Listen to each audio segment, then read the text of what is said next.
Bapak dan Ibu, sesuai dengan Qur'ah kami kemarin, undian kami dengan kloter-kloter lain di hotel ini, karena satu hotel itu bukan kita saja, ada dari Jawa Timur, ada dari kloter metro, ada dari ini, ada bisa 8 sampai 9 kloter satu hotel.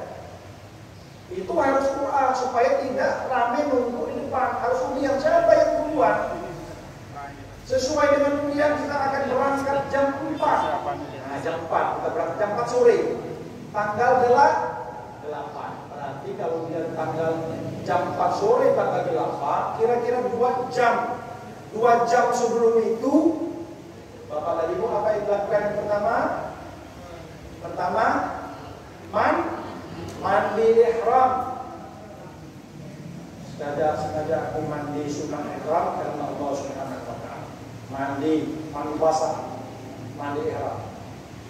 Setelah mandi ihram, langsung berpakaian ihram. Bapak-bapak langsung pakai ihram tanggal 8 Zulhijjah kita mau berangkat ibadah haji. Saya memakai ihramnya seperti ini. Langsung saya praktekkan. Nah, saya kasih 15 cm lah ini, kira-kira setengah meter. Nah, saya ginikan. Masih ada ujungnya ini. Saya ambil sebelah kiri ujungnya. Sudah kayak sarung ini. Tinggal saya ginikan. Nah, selesai ya. Ini stabilitas nasionalnya harus aman ini. Iya, kalau nggak aman nanti gawat kalau nggak aman. Baru dikasih ikat pinggang. Ikat pinggangnya di bawah, jangan di sini. Ikat pinggang di bawah. Tanda dia aman kita begini. Kalau kita begini, dia masih untuk aman. Ini aman. Kemudian kita ini aman. Nah itu memakai pakaian ihram. Kira-kira 2 jam lagi sebelum berangkat. 1 jam sampai 2 jam sebelum berangkat. Sudah pakai ihram, yang atas, karena kita belum mau tawaf. Kalau tawaf kan dia harus begini. Ini karena kita tidak akan tawaf, kita sering pakai begini saja, supaya ini nggak dipegang terus, yang ujungnya ini taruh di sini. Nah, taruh di sini.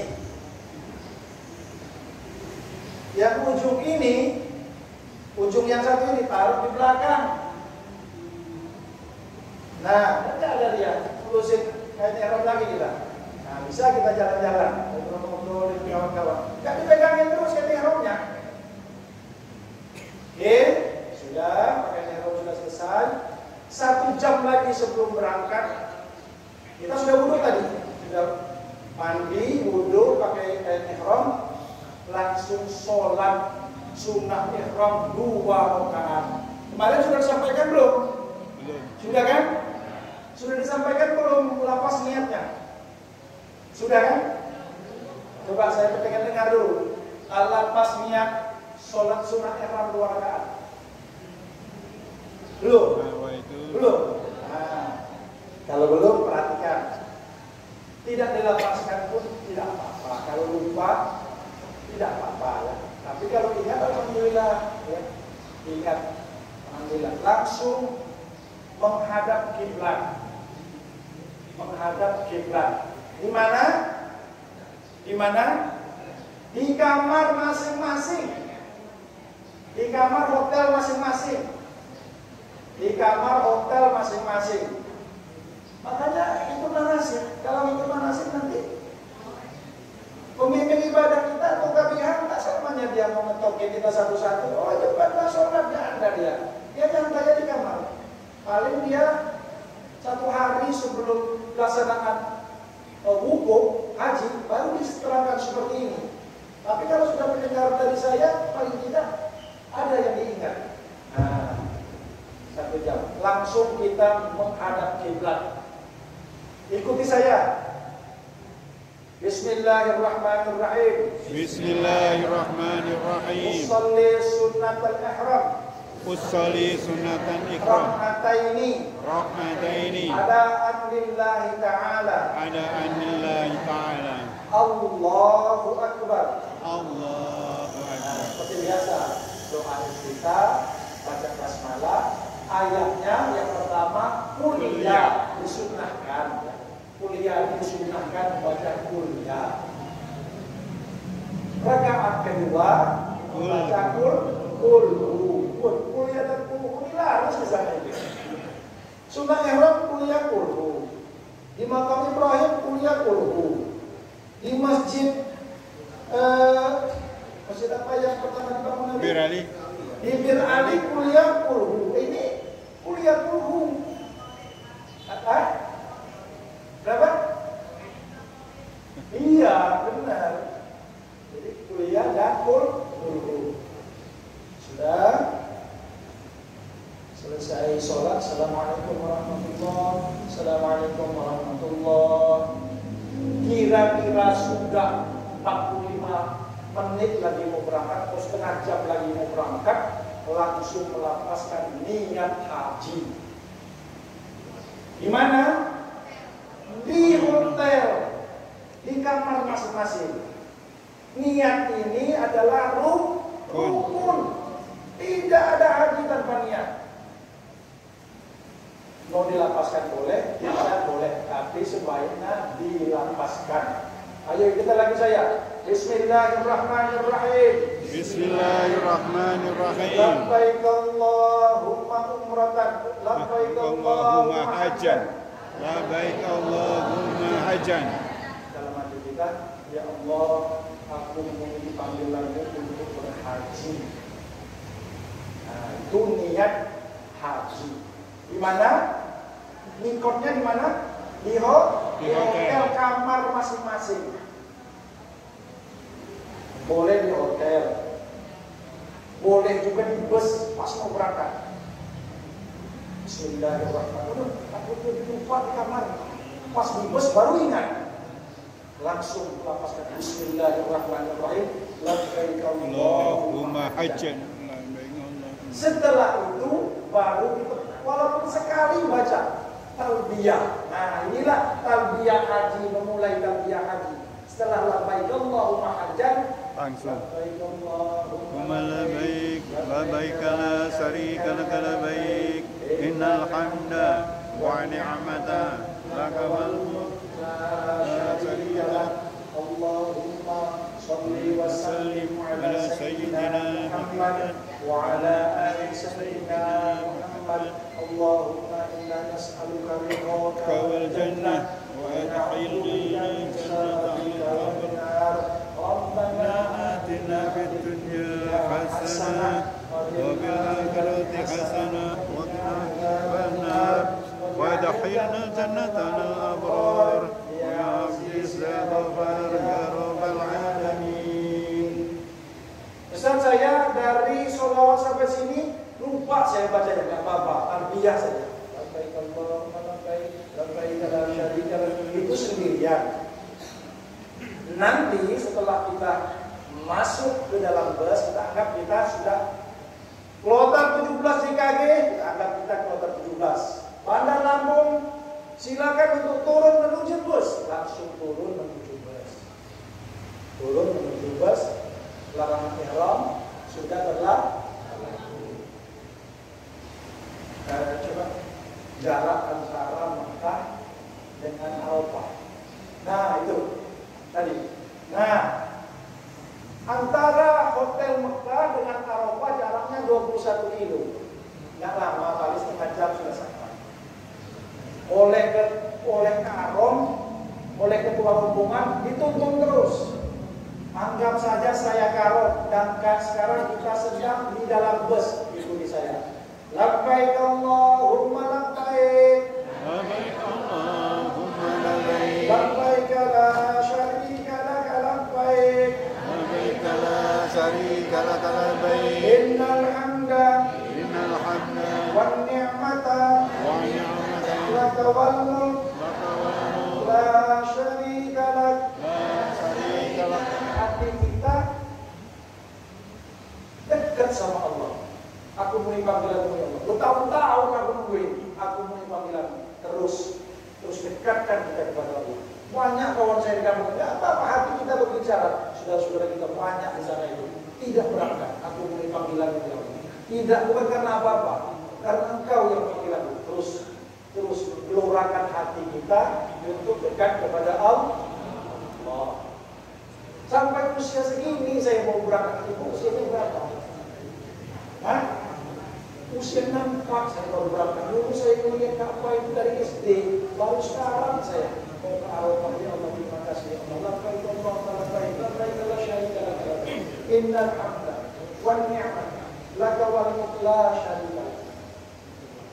Dekatkan hati kita kepada Allah. Jangan sampai kita pada saat pelaksanaan ibadah haji habis begitu ngobrol.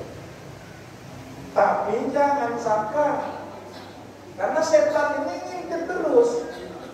Al-hajju mabrur laisa lahu jazaa'un illal jannah. Haji mabrur itu balasannya surga. Setan enggak mau orang itu masuk surga. Godanya terus kita ini. Enggak berhenti dia goda kita. Suruhnya marah lah, inilah injek lah, apa itu godaannya ini. Ini rambut ini enggak gatal, dibuatnya gatal supaya kita nyambut-nyambutnya. Habis kita labbaik Allahumma hajjan, banyak godaannya. Nah, kita anggap sekarang busnya sudah sampai ke Arafah. Bapak Ibu silakan turun. Kita sudah sampai di Arafah.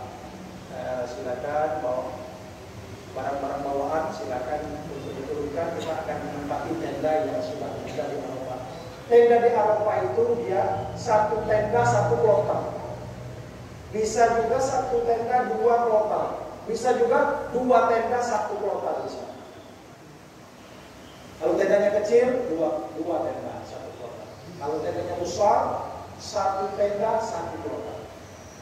Biasanya penempatannya ibu-ibu di belakang, bapak-bapak di depan, supaya nanti pada saat mau melaksanakan sholat langsung berdiri saja, tidak lagi ngatur sholat. Di Arafah. Nyampainya ke Arafah itu tanggal 8 sore. Sampai ke Arafah biasa makan, minum, ngopi, musuh, ngeteh, biasa berzikir, berdoa, membaca Al-Quran, muhasabah. Sampailah saya ke Arafah ini. Sudah puluhan tahun saya baru nyampai di Arafah. Terima kasih ya Allah. Muhasabah lah, banyak yang harus kita pikirkan di sana. Di Arafah, al-hajju Arafah, haji itu di padang Arafah. Kalau umroh bisa kita tiap hari, tapi haji itu hanya tanggal 9 Zulhijjah jam 12 siang. Hanya itulah haji. Tidak ada yang lain. Kalau umroh bisa setiap hari kita. Kalau haji itu al-hajju Arafah, tanggal 9 jam 12 siang. Itu matahari tergelincir, itulah waktu Arafah, tanggal 9. Kalau yang lain-lain biasa saja. Yang istimewa itu adalah tanggal 9 jam 12 sampai kalau waktu wukuf itu sampai terbit fajar tanggal 10. Tapi kita hanya sebentar saja, paling 5 jam kita wukuf itu di padang Arafah. Anggap saja kita sudah sampai Mina tanggal 8, Mina tanggal 9 jam 12 mulai prosesi wukuf, mulai waktu mustajab. Tanggal 9 masih memakai pakaian ihram, Bapak. Ustaz, boleh nggak kami, kata ibu-ibu, mengganti baju? Boleh. Ibu-ibu ini bebas, kecuali menutup muka dan telapak tangan. Saya mau ganti baju di Arafah, boleh. Ke kamar kecil, WC, ganti baju. Kalau mau diganti, kalau misalnya masih dipastikan dia masih suci, jangan diganti.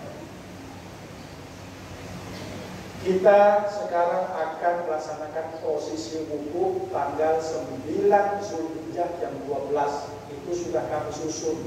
Siapa yang menjadi khotibnya, siapa imamnya, siapa mungkin zikirnya, siapa yang doanya. Nanti kami akan menyusun itu. Setelah selesai khutbah, Bapak dan Ibu mendengarkan khutbah, baru kita sholat jamak qashar zuhur dan asar.